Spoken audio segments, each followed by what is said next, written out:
Şimdi son kale aile. Direkt meseleye gireceğim çünkü mesele çok önemli, derin ve geniş ve zaman da dar. Son kale aile. Büyük şair Mehmet Akif diyor ki, korkma, sönmez bu şafaklarda yüzen al sancak, sönmeden yurdumun üstünde tüten en son ocak. En son ocak dediği aile. Biz değerli Müslümanlar bu ocaktan önce çok ocak kaybettik. Önce idareyi kaybettik, yönetimi kaybettik, kanunları kaybettik. Daha sonra eğitimi kaybettik, hariciyeyi kaybettik, dahiliyeyi kaybettik, ticareti kaybettik, iş hukukunu kaybettik, çarşı pazarı kaybettik ve bugün gelinen aşamada aileyi de kaybetmek üzereyiz. Belki de kaybettik, belki de geri dönülemez bir noktaya geldik. Kaybede ede geldik. Aile hem dayanıklılığıyla bizim en son kalemizdir, hem de yitirdiklerimizi sayarsak en son yitirdiklerimiz içerisinde aile var. Batılılar, gavurlar, Hristiyanlar bile der ki aile öyle bir kaledir ki ona krallar bile giremez. Bunu Müslümanlar demiyor, bunu gavurlar söylüyor, Hristiyanlar söylüyor, Batılılar söylüyor. Peki benim Müslüman ülkemde ailenin durumu nedir? Bugün aileye krallar değil, mahalle bekçileri bile girebiliyor. Bugün aileye avukatlar girebiliyor. Bugün aileye psikologlar girebiliyor. Bugün aileye uzman adı altında Adalet Bakanlığındakiler, Aile Bakanlığındakiler girebiliyor, polis girebiliyor. Değil krallar. Bugün aile ayaklar altında. Peki değerli Müslümanlar, bu aileye saldırı niye? Aileden kim ne istiyor? Niye ailemize hedefe koyuyorlar? Sebep ne? Yani bunların uykularını kaçıran, bunları rahatsız eden ailede ne var? Değerli Müslümanlar, kapitalizm bizim imparatorluklarımızı yıktı, bizimle baş edemedi. Ordularımızı tarumar etti, savaş alanlarında bizi yendi, bizimle baş edemedi. İçimize sosyalizm, demokrasi, işte faşizm, milliyetçilik falan filan gibi şeyler koydu. Bizi son noktaya sürükledi ama yine de bizi bitiş noktasına getiremedi. Baktı ki bizim her zaman külümüzden yeniden doğduğumuz bir kurumumuz var. Aile. Bu aile var olduğu müddetçe bizim Batı'nın psikiyatristlerine ihtiyacımız yok. Bu aile var olduğu müddetçe bizim Batı ahlakıyla yetiştirilmiş avukatlara ihtiyacımız yok. Bizim Batı'nın hukukunu uygulayan hakimlere ihtiyacımız yok. Bizim Batı'nın bize musallat ettiği ulusal devletlerin yasalarına, uygulayıcılarına ihtiyacımız yok. Baktılar ki bu aile var olduğu müddetçe bizim onların eşyalarına, onların dayanışmalarına, onların sinemalarına, filmlerine, kitaplarına, şuyuna, buyuna ihtiyacımız yok. Eğitimimiz aileden, psikolojik desteğimiz aileden, hukuki desteğimiz aileden, fiziki desteğimiz aileden, korunmamız aileden, evliliğimiz aileden, ekonomimiz aileden, tasarrufumuz aileden, giyimimiz, kuşanmamız aileden. O zaman dediler bizim aileyi yok etmemiz gerekiyor. Bunlar dışarıdan bir orduyla bize gelemezlerdi, gelseydi yenemezlerdi.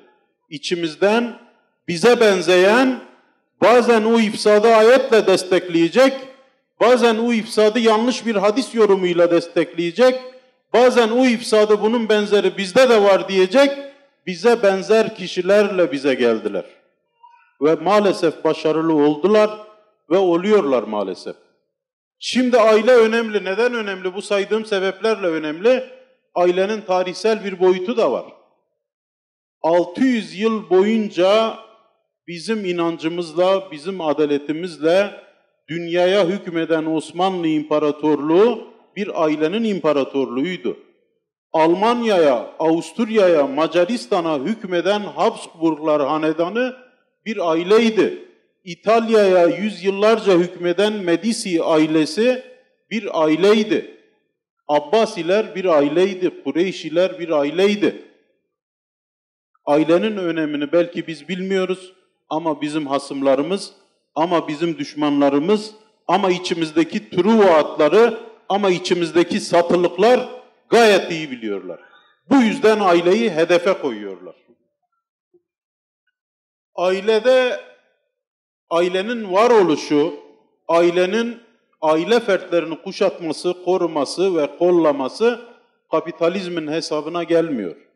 Bütüncül bir aileye, dağılmamış bir aileye, yani 8-10 kişiye, hatta daha geniş düşünürsek 15-20 kişiye kapitalizm daha önce bir çamaşır makinesi satabiliyordu. Bir buzdolabı satabiliyordu, bir bulaşık makinesi satabiliyordu, belki bir arsa, belki de geniş bir ev satabiliyordu. Ama bu aileyi parçaladığınızda kocaya ayrı bir eşya satıyor, ayrı bir ev satıyor. Kadına ve çocuklara ayrı bir ev satıyor, ayrı bir eşya tek tek satıyor. Bu sebeple kapitalizm ailenin parçalanmasını destekliyor. Peki içimizde ihanet edenler, süresiz nafakayı getiren Turgut Özal gibi tipler ve diğerleri, onların amacı ne? Onların amacı da biz onları yeterince desteklemediğimiz için, dışarıdaki bir güce destek duydukları için, ihtiyaç duydukları için, o gücün desteğine ihtiyaç duydukları için, o destek çekildiğinde onların düşme ihtimali olduğu için çoğu zaman koltuklarını sağlamlaştırmak, iktidarlarını süreklileştirmek için maalesef bu tür akımlara onlar da prim veriyorlar. Değerli dostlar, bugün çözümü tartışmak gerekir, evet. Ama her şeyden önce sorunu tartışmak gerekir. Fakat sorunu tartışırken hasta bir insana, bulaşıcı bir hastalığa veya ölümcül bir hastalığa yakalanmış bir kişiye doktor nasıl onun sıhhatli halini anlatması fayda vermez ise, nasıl sıhhatin önemini ona anlatmanın bir faydası yoksa, bugün ailenin İslam'daki referanslarına, ailenin hadislerdeki referansına ve tarihteki önemine atıfta bulunmak bizim derdimize derman olmaz. Biz önce teşhisi koyacağız, sorunu tartışacağız, bu sorunu başımıza bela edenleri tartışacağız, tanıyacağız, ondan sonra çözüme bakacağız. Bakın bugün bizim varlığını savunduğumuz, varlığına çalıştığımız aile, kanunlara rağmen var olan ailedir. Bizim varlığını devam ettirmeye çalıştığımız aile, devlete rağmen var olan ailedir. Bugün kanuna baktığınızda 25 yıllık hukukçu olarak söylüyorum, eğitimle beraber 30 yıllık hukukçu olarak söylüyorum, bir sosyolog olarak söylüyorum. Bugün kanunlarda ailenin karşılığı yok bizim zannettiğimiz gibi. Devlette ailenin karşılığı yok. Size bir soru sorayım. Allah etmesin çocuğunuz uyuşturucuya gitse, ben bir tokat atarım çocuğuma, o yola gitmekten engellerim, başıma da bir şey gelmez bu ülkede diyecek tek bir kişi var mı? Allah muhafaza, benim çocuğum fuhşa giderken ben bir tokat atarım, bir tekme atarım, üstüne bir de yumruk vururum, onu engellerim diyecek bir yiğit var mı? Başıma da bir şey gelmez diyecek bir kimse var mı? Benim çocuğumun üzerinde haklarım var diyecek kimse var mı? Benim karımın üzerinde haklarım var diyecek kimse var mı? Devlet resmi nikaha ne yetki veriyor bana söyler misiniz? Hiçbir yetki vermiyor. Buyurun aile mahkemesi boşanma davası açabilirsin diyor. Bu yeterli mi? Bakın Türkiye Cumhuriyeti hariç dünyanın hiçbir yerinde töresini suçun ağırlaştırıcı nedeni sayan hiçbir devlet yok. Ya siz törenize, örfünüze, geçmişinize, kültürünüze bu kadar mı düşmansınız ya? Bakın dünyanın bütün milletleri, gavuru Müslümanı, Yahudisi, Mecusisi, Hindusu, Çinlisi, Budisti, bütün kanunlarını kendi toplumundan çıkarır, kendi kültüründen çıkarır, kendi örfünden çıkarır. kanun dediğiniz şey kodifike edilmiş, kodifikasyona uğramış, teknik bir hale getirilmiş ve genelleştirilmiş töre demek, seçilmiş örf demek. Bakın Türkiye'de şu sokakta geçerken bir adam hiçbir neden yokken hiç tanımadığı bir kadını veya erkeği çıkıp öldürse cezası müebbet hapis cezası. Takdiri indirimle beraber 25 yıl. İnfazıyla beraber 18-20 yıl. Peki bir erkek namusuna halel getiren kadını öldürse? Peki bir kadın onu namussuzluğa iten bir erkeği öldürse? Peki bir baba kendi başını önüne eğdiği için, şerefini 5 para ettiği için yüreğine, ciğerine, çocuğuna kıysa ne olur? Onun sebebini yok sayar. Sen geri bir anlayışa sahipsin. Namus sahikiyle öldüremezsin. Bu vahşettir. Nedenini tartışmayız. Niçin öldürdüğüne bakmayız. Ne taraftan bakarız? Sen bunu töre sahikiyle öldürdün. Namus amacıyla öldürdün. Şeref amacıyla öldürdün. O zaman o hiçbir sebep yokken öldüren, psikopatça öldürenin cezası 25 yıl ama senin cezan ağırlaştırılmış müebbet. Ölene kadar buradan çıkamazsın diyor. Ya böyle bir kanun var mı? Böyle bir vicdan var mı? Bu kanunların bu toplumla alakası var mı size soruyorum. Bakın ben yıllarca ortaokulda, lisede, üniversitede bu memlekette bir hakim, bir savcı, bir milletvekili, bir yönetici namaz kılarsa bu memleketin sorunu biter. Bu alandaki haksızlık biter diye düşünüyordum. Ta ki bazı Müslümanları görene kadar. Tamamen hayal kırıklığı. Bakın bu ülkede aileye saldırılan bütün kanun ve uygulamalar muhafazakar ve İslamcı iktidarlar döneminde getirildi. Kemalist dönemi hariç tutuyorum. 1988 yılında Turgut Özal döneminde süresiz nafaka getirilerek boşanmaya prim verildi. 2001 yılında Anavatan ve DTP isimli Cindoruk'un başında olduğu, Mesut Yılmaz'ın olduğu, sağ iktidarın başta olduğu, küçük sol bir grubun da onlara ortak olduğu bir iktidarda aile başsız bırakıldı. Bugün İslamcısı, milliyetçisi herkes ne diyor? Başkanlık sistemini savunuyor. Niye? Çok başlılık vardı diyor parlamenter sistemde. Vallahi ailede çok başlılık bile bugün yok. Keşke iktidarı kadına verselerdi. Keşke iktidarı çocuğa verselerdi. Keşke iktidarı hakime verselerdi. Ama ailedeki iktidarı hiç kimseye vermediler. Aile bugün başsız. Babanın söz hakkı yok. Baba otoritesi alındı sağ iktidar döneminde. Daha sonra ne oldu? 2004 yılında Medeni Kanun tümüyle değişti ve vallahi Medeni Kanun'dan benzetmemi kusura bakmayın. Ben memlekete gittiğimde tezek kokusu bana memleketimi, vatanımı hatırlatır. Medeni Kanun'da benim vatanımı, memleketimi, kültürümü, örfümü, adetimi bana hatırlatacak tek bir madde yok.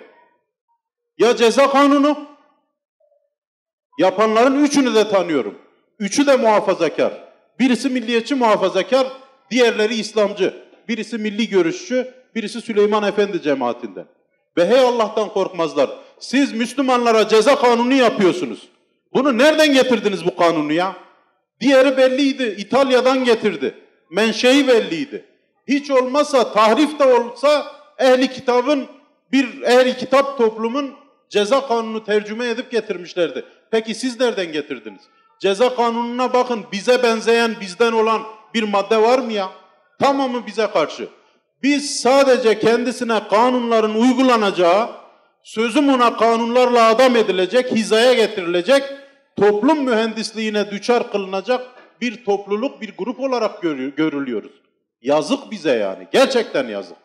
Bakın daha beterini gördük, İstanbul Sözleşmesi gibi namusun kökü kazınacak diye madde içeren İstanbul Sözleşmesi ve 6284 gibi bir telefonla kocayı evden attıran, babayı evden attıran, erkek kardeşi evden attıran bir kanunla karşı karşıyayız ve bu hala uygulanıyor.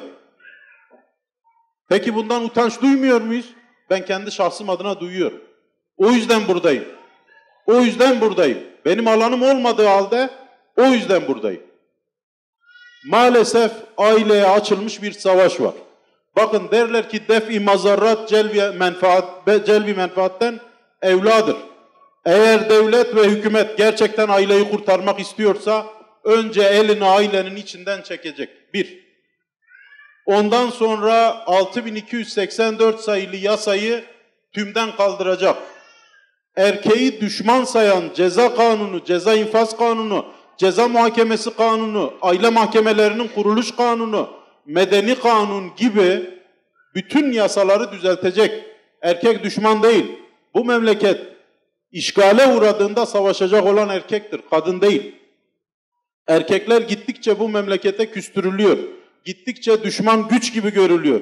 Bakın bu memlekette utanılacak bir şey daha, kendisi bizden rengi yeşil fakat feminist fikri taşıyan bir derneğin yaptığı bir film çekimi kamu spotu olarak bu memlekette yayınlandı ve o kamu spotunda erkek bir ayı gibi, saldırgan bir ayı gibi gösteriliyordu. Aile Bakanlığı'nın bunun için bu toplumdan bir özür borcu var. Dediğim gibi maalesef muhafazakar iktidarlar döneminde çok ciddi saldırılar oldu. Süresiz nafaka gibi ailenin başsız bırakılması, İstanbul Sözleşmesi, 6284 sayılı yasa, toplumsal cinsiyet eşitliği gibi bizim inancımıza tamamen zıt şeyler maalesef sağ veya İslamcı iktidarlar döneminde oldu. Ve bugün halen anne ve baba çocukların her şeyinden sorumlu olduğu halde çocuk üzerinde hiçbir yetkileri söz konusu değil. Bugün uygulayıcılar, özellikle Yargıtay 2. Hukuk Dairesi boşanma için 1001 neden ortaya koyuyor. Eşinin giyimine karışmak boşanma nedeniymiş. Ama bir iş yerinde patronun işçinin elbisesine, giyimine karışması hakkıymış. Yani işçi patronunun giyimine karıştığı için iş sözleşmesini feshedemezken kadın kocası onun giyimine, kötü giyimine karıştığı için bu boşanma nedeniymiş. Bu İtalya'nın veya Almanya'nın veya namus konusunda artık hiçbir şey bırakmamış olan Hollanda'nın Yargıtay'ı değil. Bu Türk Yargıtay'ı. Buna dikkatinizi çekerim. Evet, gelelim arabuluculuk, uzlaştırma veya hakemlik meselesine. Değerli Müslümanlar, arabuluculuk size belki toplumsal yönüyle o mana kafanıza gelebilir ama kanundaki arabuluculuk sizin zannettiğiniz gibi değil. Nasıl bir şey? İsmet İnönü Cumhurbaşkanı iken başbakan olan kişi İsmet İnönü'ye geliyor. Diyor ki, Sayın Cumhurreisim, benim yetkilerim nelerdir, neler yapabilirim bana söyler misiniz? Diyor ki, dış işlerine bulaşma, iç işlerine karışma, geri ne yaparsan yap. Arabuluculuk yasada tam olarak bu. Ona karışamazsın, buna bulaşamazsın, şunu diyemezsin, bunu diyemezsin, uzlaşın diyemezsin, bir araya gelin diyemezsin. Ya sen şu talebini biraz azalt, sen de şu talebi biraz yükselt deme hakkın yok. Sadece kolaylaştırıcı. Peki bunu nereden getirdiler? Bakın ben arabuluculuk kursuna gittim 2014 yılında. Oradaki hoca bize ders vermeden önce birkaç soru sordu. Sorulan soruların tamamına ben cevap verdim. Dedi ki siz daha önce arabuluculuk eğitimi aldınız mı? Yok almadım dedim. Bunları nereden biliyorsunuz dedi. Dedim hocam siz nereden biliyorsunuz? Dedi ki biz İsveç'te özel eğitim aldık. Bu arabuluculuk sistemi İsveç'ten getirildi dedi. Türkiye milyon dolarlar harcayıp bu sistemi oradan getirmiş. Dedim ben atalarımdan biliyorum. Benim babam Seyit ve Kürtler içerisinde çoğunlukla ihtilaf çözümünde hakemlik yapan, arabuluculuk yapan birisi. Aslında arabuluculuk, hakemlik bizim kültürümüzün bir parçası. Ama bu kültüre savaş açtılar. Doğuda arabuluculuk, hakemlik yapanı PKK mahkemesi kurmakla suçladılar. Batıda bunu yapanı şeriat mahkemesi kurmakla suçladılar ve toplum bundan çekildi. İnsanları mahkemelere çektiler, mahkemelerde işi çözemiyor, habire iş yükünden rahatsızlık duyuyor. Şimdi arabuluculuğu İstanbul Sözleşmesi yasaklıyordu. Niye yasaklıyor? karı koca arasında çıkan yangını söndüremezsin diyor. Karı koca arasındaki ihtilafı çözmene müsaade etmem diyor. Hakemlik yaptıramazsın, arabuluculuğa müsaade edemezsin, uzlaşma sağlayamazsın. Hatta taraf devletlere bununla ilgili bunu suç sayan ve engelleyen bir sistematik getirmeyi de yükümlülük olarak vermişti. Fakat bugün İstanbul Sözleşmesi kaldırıldıktan sonra hükümet ailedeki yangını gördü ve en önemlisi de bunun paraya dokunan kısmı görüldü. Sigorta sistemi çökecek denildi. Paraya dokunacağı anlaşılınca, anlatırlar, Siirt'te bir koçer şehre inmiş, ilk defa ezanı duymuş. Demiş ki bu nedir? Sürüsünü getirmiş şehre. Demişler bu bangdır, ezan. Demiş koyunlara zararı var mı? Yok demişler. O zaman okusun demiş. Şimdi hükümet de maalesef iş paraya dokununca tehlikeyi fark ediyor. Sigorta sistemi çökeceği için, prim verenlerin primi emekli maaşına yetmeyeceği için ve nüfus gittikçe azalıp çalışacak kişi sayısı azaldığı için bu tehlike nihayet fark edildi. Bazı iyi niyet göstergeleri var. Bunlardan birisi aile arabuluculuğu. Bakın ben size hafiften yükseğe doğru sayacak olursam arabuluculuk daha hafiftir, uzlaştırma ondan daha yüksektir ve hakemlik ondan çok daha değerlidir. Bugün hükümet arabuluculuğa en zayıf olana niyet etmiş. Bu bir gelişmedir. Evet, aile arabuluculuğunun kurulmasını önemsiyoruz. Fakat bu arabuluculukta eğer şu anki arabuluculuk kanununa göre hareket edilirse çok yanlış yapılır. Neden? Bakın devletler bir kadın kadar kıskanç iktidarı konusunda. Diyor ki kamusal olana ben seni karıştırmam diyor. Velayet konusunda karıştırmam diyor. Boşanma konusunda, kusur oranı konusunda karıştırmam diyor. Ve yine şiddet iddiası varsa, ceza ile ilgili bir durum varsa seni ona karıştırmam diyor. Neye karışabilirsin? Maddi manevi tazminata karışabilirsin diyor. Hükümet bu konuda bir adım daha atıyor. Velayeti de yine Avrupa'daki örneklerden sanki bu tarafa dönmek, sanki bizim toplumumuzdaki örneğe dönmek yasakmış gibi nedense hep Avrupa'dan alınıyor. Burada da yine Avrupa'dan iki devlet örnek alınarak bu yapılmaya çalışılıyor. Evet, aile arabuluculuğu önemlidir. Fakat velayet konusunda da yetki verilmelidir. Kusur oranlarının tespitinde de yetki verilmelidir. Şiddet iddiası varsa da arabuluculuğa imkan verilmelidir. Yine eğer mümkünse iktidar buna cesaret gösterebilecekse uzlaştırmayı da uzlaştırmacı araya girmesini de düşünmelidir. Hatta bir hakim nezaretinde bu yapılmalıdır. Devlet de buna bizzat müdahil olmalıdır diye düşünüyoruz.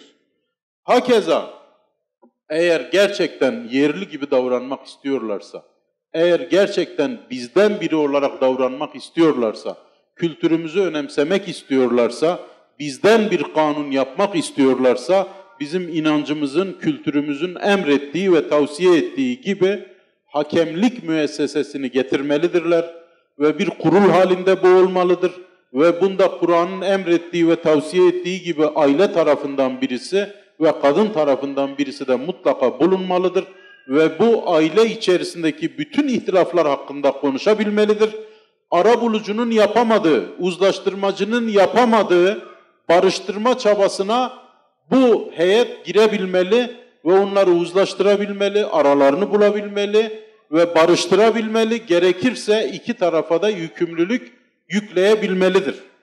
Bu sebeple biz aile arabuluculuğunu önemsemekle beraber, buna özel bir kanun çıkarılmasını da salık vermekle, tavsiye etmekle beraber aile hakemliği müessesesinin olmasının çok daha doğru olacağı düşüncesindeyiz.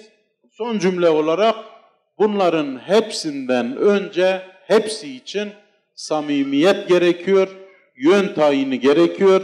Bir insan dört tarafa namaz kılamaz, kıbleye dönmesi gerekir. Selamünaleyküm ve rahmetullah.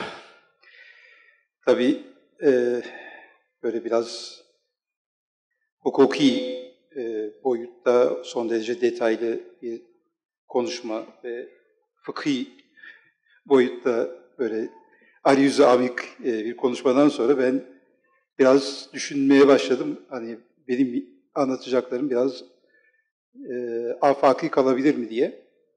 Ama galiba tarih biraz burada yardımıma yetişecek. Çünkü tarih bizi bugünün prangalarından, bugünün kelepçelerinden kurtarıp başka bir düzleme taşıdığı için değer taşıyor. Çünkü tarihle bir nevi tahterevalli oynuyoruz. Ve tarih bize bugünü değerlendirme şansı veriyor. Geçmişin enkazından bir şeyler çıkartmaya çalışıyoruz. Yani geçmiş böyle bize altın tepside sunulmuyor. Özellikle Türkiye gibi büyük travmalar yaşamış olan, yakın tarihinde büyük travmalar yaşamış olan ülkelerde geçmiş bir enkazdır.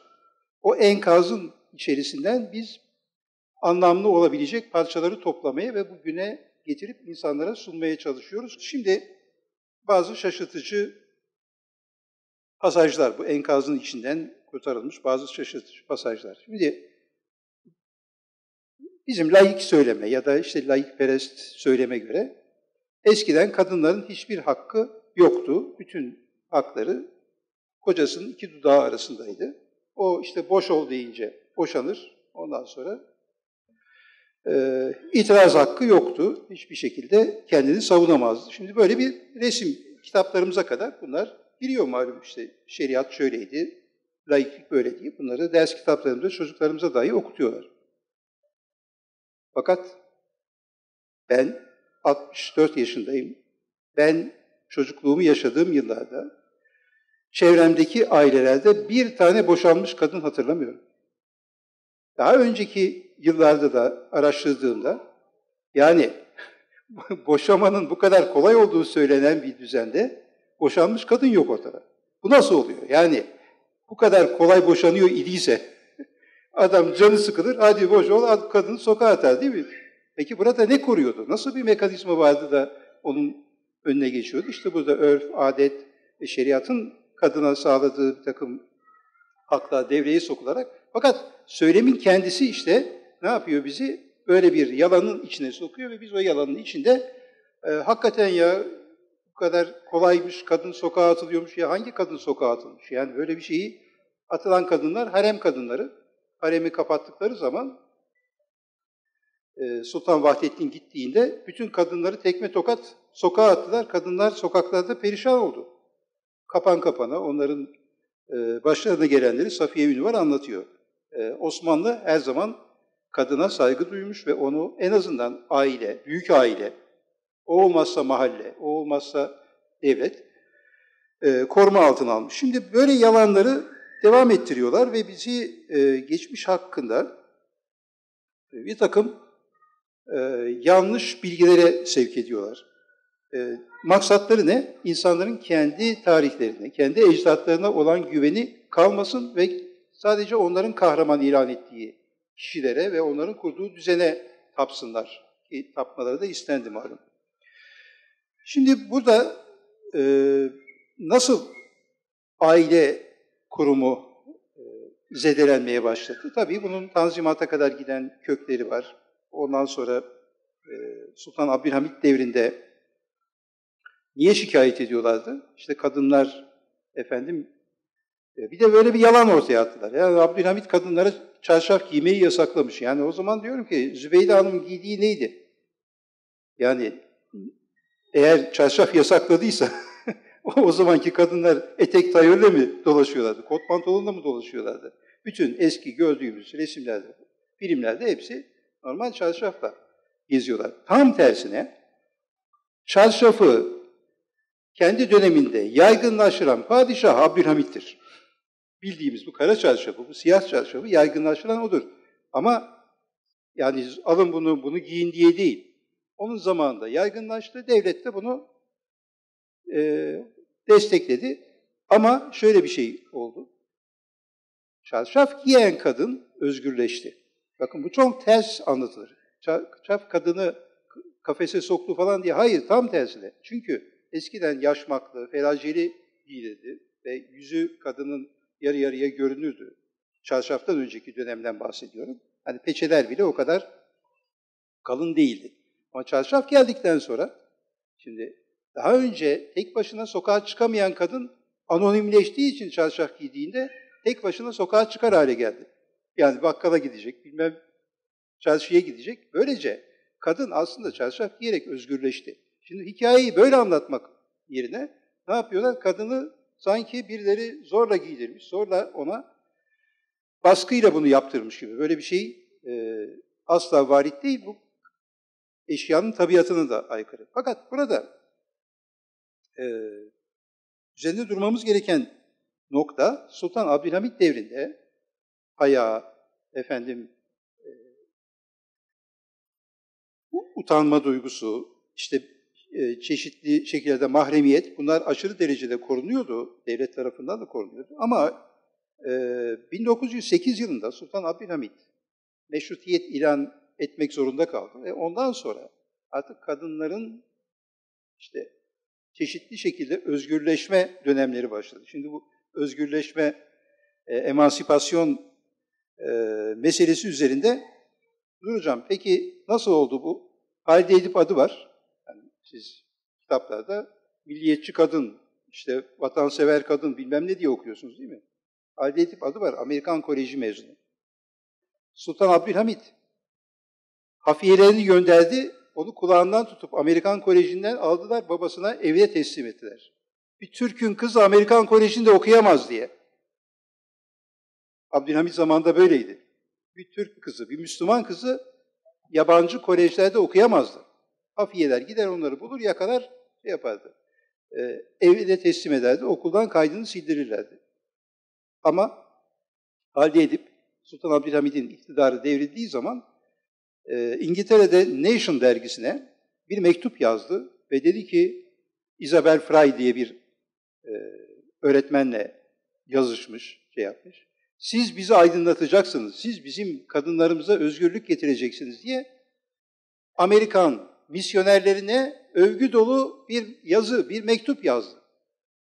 Ve Amerikan mandacılığı da zaten biraz bu duygularla ortaya çıktı. Şimdi bir tarafta milliyetçi dediğimiz, yok Halide Onbaşı dediğimiz kadın ama aynı zamanda bu kadının gerçekten kendi toplumunun değerlerine ne kadar yabancılaşmış olduğunu da burada görüyoruz. Ve bu misyoner okulları zaten bu tip insanları, bu tip kızları alıp devşirmek üzerine, onları alıp kadınlık bilincine ulaştırmak, şimdi öyle diyorlar, ulaştırmak üzerine kurulu bir düzen şey yaptılar. Ve bu şekilde 1920'li yıllarda, şimdi din eğitimi kaldırılmış okullarda. Ondan sonra zaten tekkeler kapatılmış, medreseler kapatılmış, dini eğitim alınacak bir yer bırakılmamış ve din sürekli kötülenmiş. Ve bu misyoner okullarına giden ya da Amerikan Koleji'ne, şuna buna giden kızlar arasında garip bir akım doğuyor. Hristiyanlaşma akımı. Yani bunlar biz dini reddettiğimiz için, dini dışladığımız için onlar, din bir ihtiyaç çünkü. Bakıyorlar o rahibeler, kendilerine ders veren hocalar, işte onlara iyi davranıyor bilmem ne. Yavaş yavaş onları Hristiyanlığa alıştırıyorlar ve Merzifon'da 4 kız, Feriha, Nebile, Emine, Nasiha. Bursa'da Muadelet, Kamran, Nemika, Seniha. Kızlar Hristiyan oluyorlar, Hristiyan olduklarını söylüyorlar ve ailelerinin bundan haberi yok. Bir anda bunun haberi gazetelerde patlayınca halkta büyük bir tepki oluşuyor. Ya nasıl oluyor? Bizim okullarda din dersi bile okutulması yasak. Amerikan kolejlerine gidenler Hristiyan oluyor. Onların dinine giriyor. Yani burada bir tuhaflık var, bir gariplik var. Diyerek tepki gösterince Amerikan Koleji, Bursa'daki Amerikan Koleji kapatılıyor. Talas'taki şeyi devam ediyor. Buradaki devam ediyor ama göstermelik olarak Bursa'daki Amerikan Koleji'ni kapatıyorlar. Ama bu çok önemli bir şey. Yani içimize misyonerlik, feminizmi bu şekilde adım adım soktu. Şimdi feminizm üzerine de birkaç cümle söylemek istiyorum. Şaşırtıcı bulacağınızı düşündüğüm bir tespit. Ben feminizm tarihi üzerine belki 40-50 cilt kitap okudum. Hem de çoğu da Türkçe'ye tercüme edilmemiş bu kitaplar. Yani Christopher Lasch diye bir adam var mesela. O Christopher Lasch şunu yazıyor. Diyor ki, feminizmin Batı'da ortaya çıkışı kadınları evine kapatmak içindir diyor. Feminizm başlangıçta kadınları fabrikalardan kurtarıp insan gibi yaşayabileceği evlere kavuşturmak için kurulmuş bir akımdır. Bugün geldiği noktaya bakmayın. Niye? Çünkü köyler boşaldı, şehirlere geldi. Fabrikalarda ancak bütün bir aile çalışırsa karnını doyurabiliyordu. O kadar kapitalistler az ücret ödüyorlardı. Dolayısıyla ancak çoluk, çocuk, kadın, dede, nene falan beraber çalışarak fabrikalarda karınlarını doyurabilir hale geliyorlar. Ama kadınlar fabrikalarda çocukları kucaklarında, onlara bakmak zorundalar. Ama bu sefer Batı'da afyon kullanımı, uyuşturucu kullanımı arttı. Neden biliyor musunuz? Çocuğunu uyutabilmek için kadınlar çocuklarına afyon verdiler, afyon. Batı'da bir anda bir uyuşturucu patlamasına yol açtı. O çocuklar o yaşta, o bebek halleriyle. Çünkü bakamıyor. Uyusun da hani akşam bakarım falan diye onun ağzına, emziğinin içine afyon koyarak çocuklarını uyuttular. Kapitalizm böyle bir şeydir ve feminizm işte bu şekilde fabrikalarda perişan olan kadınları oradan kurtarıp düzgün, temiz bir yuvaya kavuşturmak için ortaya atılmış bir ideolojidir. Bakmayın 1940'lardan sonra İkinci Dünya Savaşı yıllarında kadın emeğine ihtiyaç olunca, çünkü erkekler milyonlarca cepheye gidince fabrikalar boş kaldı. Boş kalınca ne yapacaklar? Hadi kadınlar sahaya. Şimdi de öyle diyorlar ya, kadınları istihdama kazandıralım. Kadınları sahaya sürdüler. Bomba fabrikalarında bile kadınlar çalıştı o dönemde. Bunlar yaşandı. Dolayısıyla feminizmin başlangıçta çıkış noktası bugünkünün tam tersiydi. Onların bizi suçladıkları bir başlangıç noktaları vardı. Yani biz diyoruz ki kadın evinde otursun. Şimdi onlar hayır, çıksınlar piyasaya, efendim çalışsınlar, üretsinler. Şimdi dolayısıyla feminizmin kafası her zaman karışıktır ve yarın ne olacağı da belli değildir. Şimdi artık o gayleri, bilmem neleri, işte o LGBT dediğimiz yeni bir şeyin içine girdi, travmanın içine girdi. Dolayısıyla bu feminizmin özellikle toplumları ve kadınları ifade edip, yani zihnini ifade edip onları tahrik etmek ve erkek düşmanlığı gibi anlaşılmaz bir şeye sürüklemek gibi bir fonksiyona büründü bizim 70'li yıllarda. Fakat Germaine Greer diye bir feminist yazar, çok ateşli bir feministti ve bu oturdu, kitaplar yazdı. İşte Sex and Destiny bilmem ne işte falan, böyle kadınları özgürlüğe kavuşturdu. Fakat 80'li yıllardan sonra bu kadın biraz daha detaylı şey yapmaya başladı. Dünyayı gezdi falan. Ya Hindistan'a gitti. Şimdi diyor batılı bir kadın diyor. Çocuğunu nasıl emzirecek? Bana bunu anlatır mısın diyor. Yani kot pantolon, tişört giymiş bir kadın kendisine bir tuvalet, yani bir yer bulması lazım emzire. Ama diyor doğuya gittim diyor. Hindistan'da kadın örtüsünün altına çocuğu alıyor. İnsanların içinde rahatça çocuğunu, ağlayan çocuğunu susturabiliyor, emziriyor. Ya diyor bu çok değişik bir şey, yani biz batılı kadınlar hiç bunları düşünmedik, yani kadınlar şöyle giyinsin, böyle giyinsin, ama o kadar güzel bir formül bulmuşlar ki diyor. Ve yavaş yavaş kadın feminizm düşmanı oldu. Bu Germaine Greer ve kadının doğurma hakkının temel olduğunu işte vesaire, yani bizim geleneksel muhafazakar argümanlara doğru bir dönüş gördük onun hayatında. Dolayısıyla burada feminizmin bukalemun gibi zamanın şartlarına göre değişen, tavır alan bir sözde ideoloji olduğunu, gerçek bir ideoloji olmadığını, gölge ideoloji olduğunu söylememiz lazım. Ama asıl büyük etkisi işte aile kurumunun yıkılması ve kadınların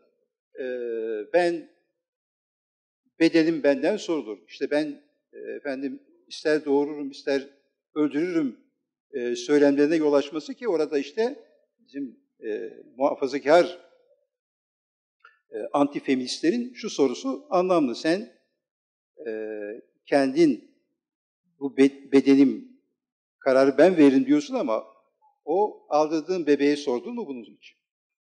Onun hakkı ne olacak? Onun da bir hakkı yok mu senin üzerinde? Dolayısıyla hiçbir zaman bunu tam olarak ortaya koyamadan bu feminist serüven devam edip gidiyor. Ama bunlar ne oluyor? Bizim gençlerimizi burada şikayet de ettiğimiz ve aile kurumunu yıktığını söylediğimiz bir takım gelişmeleri tetikleyerek bir şeye dönüşüyor.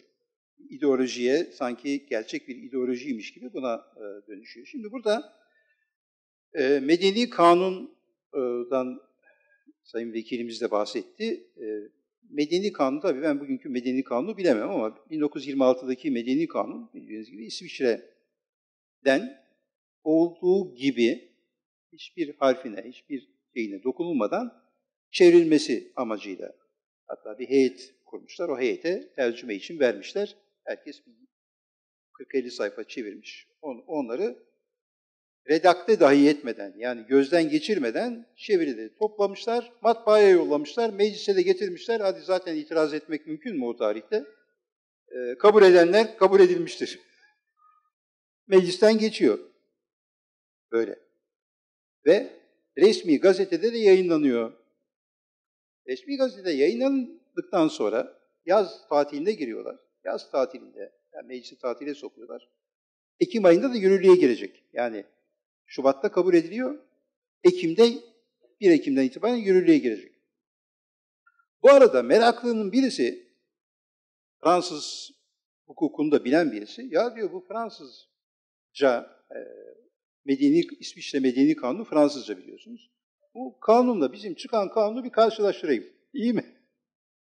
Karşılaştırınca neyi görüyor biliyor musun? İçinde değiştirilmiş tek bir madde var. Dehşet içerisinde bu maddeyi alıp hemen Adalet Bakanı'na koşuyor. Sayın Bakanım, aynısını yayınlamamışız, aynısını çıkarmamışız Medeni Kanun'un. Bir madde değişik. Nasıl olur? Kim yapmış? Adamın birisi demek ki imanlı bir vatandaş. Hangi maddeye ek yapmış biliyor musunuz? Evlenmesi yasak olan kişilere süt anne ve süt kardeşleri eklemiş adam. Yani anne, baba, bilmem kardeşler falan sayılıyor ya. Oraya süt anne ve süt kardeşler fıkrasını eklemiş. Kıyamet kopmuş. Başbakan harekete geçiyor. Meclisi hemen toplayın. Meclis toplanıyor. Ondan sonra yeniden o kanun değiştiriliyor. Yeniden resmi gazetede yayınlanıyor. Ne oluyor? Yani bu memleketin örfüne, adetine, dinine, inancına bu kadar mı düşmanlık olur ya? Yani bırakın hadi o da öyle gitsin de diyemiyor adam. Yani öyle değil. Yani çıkmış kanun. Ne zararı var? Yani o da hayır. Kur'an'a, İslam'a, bu toplumun değerlerine uygun tek bir madde olmayacak. Az önce dediği gibi tamamen bugünkü öyle ama 26'daki öyle. 26'dakini de söylememiz lazım. 26'daki cinayet bugünkü cinayetin babasıdır. Onu da söyleyelim. Şimdi Ziyaettin Fahri Fındıkoğlu aile sosyolojisi üzerine doktora yapacak. Fransa'ya gitmiş. Fransa'da doktora jürisi bunu karşısına almış, sorular soruyor. Bunları yayınlamış kendisi iş mecmuasında, oradan okudum. Bu anlatıyor işte, diyor ki Türk ailesi çok köklüdür, bilmem Hunlardan, Göktürklerden örnekler veriyor. İşte eski Türk adeti şöyledir, Türk ailesi bu kadar köklüdür, kuvvetlidir falan filan. Oradaki, ondan sonra Medeni Kanun'a geliyor. Diyor ki işte Medeni Kanun'da biz İsviçre Medeni Kanunu kabul ettik yani tezinin savunmasında. Adam diyor ki ya diyor sen diyor o kadar güzel eski Türk ailesini anlattın, o kadar köklü bir kurum olduğunu söyledin ki onu söyleyen birisinin İsviçre'den neden Medeni Kanun almak ihtiyacı duyduğunu ben anlayamadım diyor. Bunu bir izah eder misin? Yani madem bu kadar büyük bir tarihiniz var, bu kadar büyük bir aile hukukunuz var, şöylesiniz, böylesiniz. İyi de yani İsviçre orada Avrupa'nın içerisinde küçücük bir ülke, o ülkenin medeni kanunu almak, yani bu söylediklerinizle bu birbiriyle çelişiyor. Bunu ben anlayamadım diyor. Ve Ziyaettin Fahri Fındıkoğlu diyor ki nokta cevap veremedim. Yani şimdi adamı böyle moral hatırladı işte. Batı bile senin kendi çelişkilerini bu şekilde yakalar yüzüne vurur. Dolayısıyla bizim tarihimizde de yani sadece medeni kanun, diğer kanunlarla ilgili de birçok böyle problemler olduğunu ortaya koyabiliriz. Ama burada